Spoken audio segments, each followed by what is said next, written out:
Sugar നമ്മൾ എത്രത്തോളം control ചെയ്യാൻ നോക്കിയാലും പല ആൾക്കാരുടെയും കാഴ്ച നഷ്ടപ്പെടും നമ്മൾ കണ്ടിട്ടുണ്ട്. അതെന്തുകൊണ്ടാണ് അങ്ങനെ വരുന്നത്? ഷുഗർ എന്ന് പറയുന്നത് ആക്ച്വലി നമ്മൾ രക്തത്തിൽ വരുന്ന ഗ്ലൂക്കോസിന്റെ അളവ് കൂടുന്ന ഒരു സ്ഥിതിയാണല്ലോ. രക്തത്തിലെ ഗ്ലൂക്കോസ് കൂടുന്നു, പക്ഷേ കോശങ്ങൾക്ക് ഗ്ലൂക്കോസ് കിട്ടുന്നില്ല. അപ്പം നമ്മളിപ്പം പറയല്ലോ, പുറത്തിങ്ങനെ ഗ്ലൂക്കോസ് ഒഴുകി നടക്കുന്നുണ്ടെങ്കിലും കിട്ടേണ്ട ആ ഒരു അവയവങ്ങൾക്ക് കിട്ടാത്ത അവസ്ഥ. അതുകൊണ്ടാണ് നമ്മൾ ക്ഷീണം കാര്യങ്ങളൊക്കെ വരുന്നത്. അപ്പോൾ അത് കണ്ടിന്യൂസ് ആയിട്ട് നിന്ന് കഴിഞ്ഞാൽ അത് അവയവങ്ങളെ ബാധിച്ചു തുടങ്ങും. അപ്പോൾ ആദ്യം അത് ബാധിക്കുന്ന ഒരു 2-3 ഏരിയാസ് ഉണ്ട്. ഒന്ന് പറയുന്നത് കണ്ണുകളെയാണ്. കണ്ണുകളെ ബാധിക്കുമ്പോൾ അത് ഡയബറ്റിക് റെറ്റിനോപ്പതി എന്ന് പറയുന്ന അവസ്ഥയിലേക്ക്.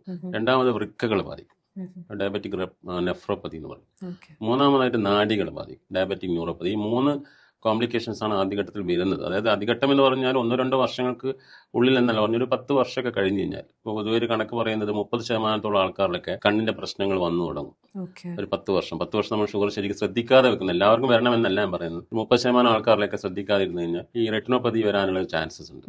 റെറ്റിനോപ്പതി പോലെ തന്നെയുള്ള ഒരു പ്രധാനപ്പെട്ട കാര്യമാണ് തിമിരം. ഡയബറ്റീസ്, ഏർലി ഡയബറ്റീസ് ഒക്കെ വന്നു കഴിഞ്ഞാൽ തിമിര രോഗം വരാനുള്ള, കാറ്ററാക്ട് വരാനുള്ള സാധ്യതകൾ വളരെ കൂടുതലാണ്. അപ്പൊ തിമിരവും റെറ്റിനോപ്പതി, അതേപോലെ വൃക്കകൾക്ക് നെഫ്രോപ്പതിയും വരും, ന്യൂറോപ്പതിയും വരും. ഈ കണ്ണുകൾക്ക് വരുന്ന ഈ റെറ്റിനോപ്പതിയും ഈ പറഞ്ഞ കാറ്ററാക്ട്, അതിൽ റെറ്റിനോപ്പതി എന്ന് പറയുന്ന ഒരു പ്രശ്നം എന്ന് പറയുന്നത് അത് ഇറിവേഴ്സിബിൾ ആയ ചേഞ്ചസ് ഉണ്ടാകും. ഇറിവേഴ്സിബിൾ എന്ന് പറഞ്ഞാൽ നമ്മൾ ചികിത്സ ചെയ്തു കഴിഞ്ഞാലും പഴയപടിയിലേക്ക് തിരിച്ചു കൊണ്ടുവരാൻ പറ്റാത്ത തരത്തിൽ കണ്ണിന്റെ നാഡി പടലത്തിന് ബുദ്ധിമുട്ടുണ്ടാക്കുന്ന രോഗമാണ് റെറ്റിനോപ്പതി എന്ന് പറയുന്നത്. ഒരു 10 വർഷം കഴിഞ്ഞാൽ അതിനകത്ത് ബ്ലീഡിംഗ് പോയിന്റ്സ് വരിക, ഡെപ്പോസിറ്റ്സ് വരിക, റെറ്റിന എന്ന് പറയുന്ന നാഡി പടലത്തിന്റെ ഡെപ്പോസിറ്റ്സ് വരിക, ഇതിൽ ആരോഗ്യമില്ലാത്ത രക്തക്കൊള്ളുകൾ വരികയും ആ രക്തക്കൊള്ളുകൾ പൊട്ടി ബ്ലീഡിംഗ് വരികയും ചിലപ്പോൾ നല്ല സിവിയർ ബ്ലീഡിംഗിലേക്ക് എത്തുക. സിവിയർ ബ്ലീഡിംഗിലേക്ക് എത്തിക്കഴിഞ്ഞാൽ പൂർണ്ണമായ കാഴ്ച നഷ്ടപ്പെടുന്ന ഒരു അവസ്ഥയിലേക്ക് പോലും ചിലപ്പോൾ രോഗി എത്താം. പക്ഷെ അതിന്റെ ആരംഭഘട്ടത്തിൽ അത്രത്തോളം കാഴ്ച പ്രശ്നം ഉണ്ടാകണമെന്നില്ല.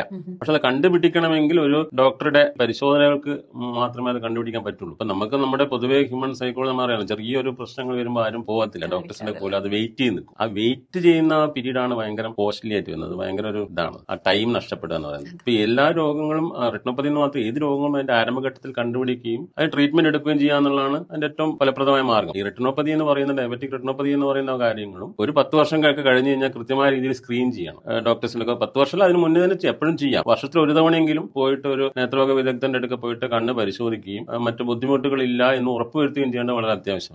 അപ്പം ആരംഭഘട്ടത്തിൽ തന്നെ കണ്ടുപിടിച്ചു കഴിഞ്ഞാൽ നമുക്ക് അഡ്വാൻസ് സ്റ്റേജിലേക്ക് പോകുന്നതിന് തടയാൻ പറ്റും. ഇതിന്റെ 3 ഘട്ടങ്ങളാണ്. ഒന്ന് non proliferative diabetic retinopathy, proliferative diabetic retinopathy, 3 ഘട്ടങ്ങൾ. മാക്കുലർ പ്രോബ്ലംസ്, മാക്കുലർ ഡിജനറേഷൻ ഒക്കെ വരുമ്പോൾ ടോട്ടലി 3 ഘട്ടങ്ങളായിട്ട് വരും. അതിൽ ആരംഭഘട്ടത്തിൽ നോൺ പ്രൊലിഫറേറ്റീവ് ഡയബറ്റിക് റെറ്റിനോപ്പതിയിലൊക്കെ തന്നെ നമുക്ക് ചികിത്സ തുടങ്ങാൻ പറ്റുകയാണെങ്കിൽ അത് പ്രൊലിഫറേറ്റീവിലേക്കോ മറ്റുള്ള മാക്കുലോപ്പതിയിലേക്കോ അങ്ങനെ ടോട്ടലി ഒരു കാഴ്ച പോകുന്ന അവസ്ഥയിലേക്ക് എത്താതെ രോഗിയെ ഇതിൽ നിർത്താൻ പറ്റുന്നു. അതിൽ ആയുർവേദ ചികിത്സ വളരെ ഫലപ്രദമാണ്. ഈ അഡ്വാൻസ്മെന്റിനെ തടയാൻ വേണ്ടിയിട്ട് ആയുർവേദ ചികിത്സ വളരെ ഫലപ്രദമാണ്. ഈ അഡ്വാൻസ് ഫേസ് എത്തി ടോട്ടലി വിഷൻ പ്രോബ്ലംസ് ടോട്ടലി പോയി കഴിഞ്ഞാൽ അപ്പോഴും ചില ചികിത്സകൾ കൊണ്ട് നമുക്ക് മാറ്റം കിട്ടിയിട്ടുണ്ട്. പക്ഷെ രോഗി അതുവരെ കാത്തു നിൽക്കരുത്. മിക്കവാറും ഇതിന്റെ ഒരു ഏറ്റവും വലിയ ഒരു ബുദ്ധിമുട്ടെന്ന് പറയുന്നത് രോഗി നമ്മുടെ സമീപത്ത് എത്തുന്നത്, പ്രത്യേകിച്ചും ഒരു ആയുർവേദ നേത്രരോഗ വിദഗ്ധന്റെ അടുക്ക് എത്തുന്നത് ലാസ്റ്റ് സ്റ്റേജിലാണ്. എല്ലാ കാര്യങ്ങളും ട്രീറ്റ്മെന്റ്സും ചെയ്ത് ട്രൈ ഔട്ട് ചെയ്തിട്ട് ലാസ്റ്റ് റിസോർട്ട് ആയിട്ടാണ് നമുക്ക് എത്തുന്നത്. ആ സമയത്ത് പോലും ചിലപ്പോൾ റിസൾട്ട് കിട്ടാറുണ്ട്. പക്ഷെ അത് കുറച്ച് മുന്നേ തന്നെ രോഗി എത്തുകയാണെങ്കിൽ കുറച്ചുകൂടെ ഫലപ്രദമായിട്ട് നമുക്ക് ചെയ്യാൻ പറ്റുമെന്ന് തോന്നാറുണ്ട്, പലപ്പോഴും തോന്നാറുണ്ട്.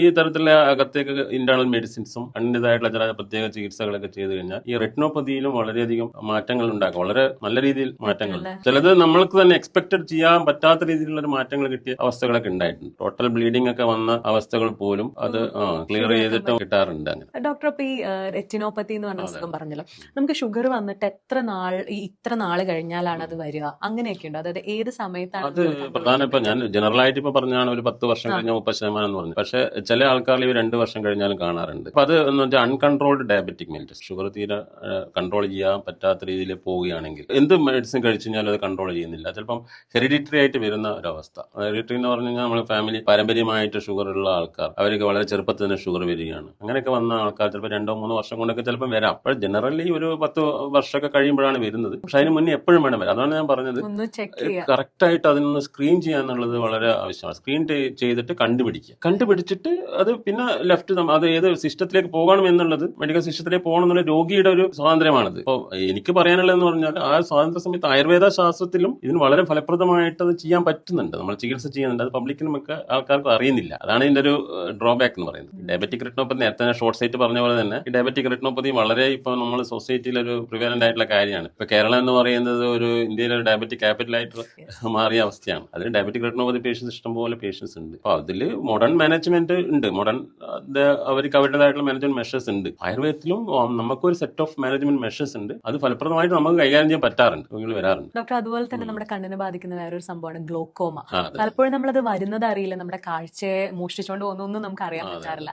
ഇതിന് നമുക്ക് ആയുർവേദത്തിൽ ട്രീറ്റ് ചെയ്യാം. ആയുർവേദത്തിൽ ചികിത്സയുണ്ട്. ആയുർവേദത്തിൽ ഗ്ലൂക്കോമ എന്ന് പറയുന്നത് നിങ്ങൾ പറഞ്ഞ പോലെ തന്നെ ഒരു സൈലന്റ് കില്ലർ എന്നാണ് പറയുന്നത്. സൈലന്റ് കില്ലർ എന്ന് പറയുന്നത് നിശബ്ദ കൊലയാളി. ഇപ്പം കാഴ്ച എങ്ങനെ നഷ്ടപ്പെട്ടു പോകുന്നത് നമുക്കറിയില്ല. പ്രധാനമായിട്ട് പ്രൈമറി ഓപ്പൺ ആംഗിൾ ഗ്ലൂക്കോമ എന്ന് പറയും. അതാണ് ഈ പറയുന്ന നിശബ്ദമായിട്ട് കാഴ്ച എടുക്കുന്ന ഒരു കാര്യം. അതെന്ന് പറയുന്നത് നമ്മളൊരു 40 വയസ്സ് കഴിഞ്ഞാലൊക്കെയാണ് സാധാരണ തുടങ്ങുന്നത്. 40 വയസ്സ് കഴിയുമ്പോൾ അതിന്റെ ആരംഭ ഘട്ടത്തിൽ ലക്ഷണം എന്ന് പറയുന്നത് ചെറിയ തോതിൽ തലവേദന, കണ്ണിന് ഭാരം, പിന്നെ കുറേ നമ്മൾ വായിച്ചു കഴിഞ്ഞാലൊക്കെ കണ്ണിന് കുറച്ചൊരു ആയാസം തോന്നുക, കണ്ണിന് ചെറിയ വേദന തോന്നുക, അങ്ങനെ ചെറിയ കണ്ണിന് ചെറുതായിട്ട് വെള്ളം വരിക, അങ്ങനെയുള്ള ചെറിയ തോതിലുള്ള ഒരു മൈൽഡ് ആയിട്ടുള്ള ഒരു ലക്ഷണങ്ങൾ മാത്രമേ ഉണ്ടാവുള്ളൂ. പക്ഷേ അതിനെ ഇഗ്നോർ ചെയ്തിട്ട് ഒരു ഘട്ടം എത്തുന്ന സമയത്ത് വശങ്ങളിലുള്ള കാഴ്ച, നമ്മൾ നേരെയുള്ള കാഴ്ച മാത്രമല്ല, നമ്മളുടെ ഈ വശങ്ങളിലെ കാഴ്ചയും വളരെ പ്രാധാന്യമുള്ള കാര്യം. നമ്മൾ 90 ഡിഗ്രി നമ്മൾ രണ്ട് സൈഡിലും ഒരു കാഴ്ച നോർമലി ഉണ്ടാകണം. അപ്പൊ നടക്കുന്ന സമയത്തും നമ്മൾ നോർമലി നമ്മളെ മൂവ്മെന്റ് സമയത്ത് ഈ വശങ്ങളിലെ കാഴ്ച മുകളിലും താഴെയുള്ള കാഴ്ച നഷ്ടപ്പെടുന്നതനുസരിച്ചിട്ട് രോഗിയുടെ മൂവ്മെന്റ്സ് ഒക്കെ ചെറുതായിട്ട് റെസ്ട്രിക്റ്റഡ് ആയിട്ടുള്ളൂ. അപ്പം നമ്മളൊരു ടേബിളിന് മേലെ സാധനങ്ങൾ വെച്ചാൽ തട്ടിപ്പോകുക, നടക്കുമ്പോൾ ചില സാധനങ്ങൾ കാണാതിരിക്കുക, ഇങ്ങനെയുള്ള ലക്ഷണങ്ങൾ വരുന്ന സമയത്താണ് രോഗി അത് മനസ്സിലാക്കുകയും ചികിത്സ തേടുകയും ചെയ്യുന്നത്. ഈ ഗ്ലോക്കോമയുടെ ഏറ്റവും വലിയ ബുദ്ധിമുട്ട് എന്ന് പറയുന്നത്